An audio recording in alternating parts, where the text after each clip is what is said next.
Heittäminen taitsekäännöksestä on tärkeä osa koripalloilijan monipuolisesta taidosta. Se ei ole niin yleinen kuin erityiskäännöksen heittäminen, mutta erityisesti heittäjälle on tärkeää, koska sillä saavutetaan eri tyyppi ja kulmaheittoa kuin erityiskäännöksestä.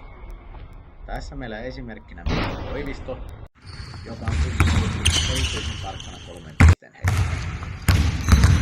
Kuten Mikko demonstroi, heitto saavutetaan 3 askeleen käännöksellä, jossa alkuun kulampi jala kääntää kopan ja sitä kautta saavutetaan rytmiaskeleet ja ollaan valmiina heittoon.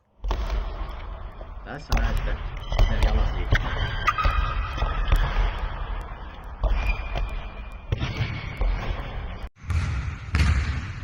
Tilanne ei muutu, vaikka puoli vaihtuisi ja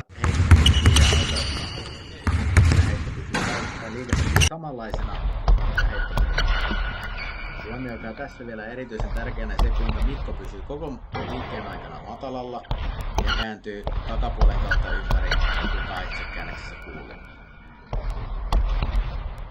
Tämä on erityisen hyvä tekniikka siihen, jos puolustaja lähtee ottamaan oikotietä esimerkiksi pallottoman screenin aikana, jolloin tila vapautuu screenin taakse.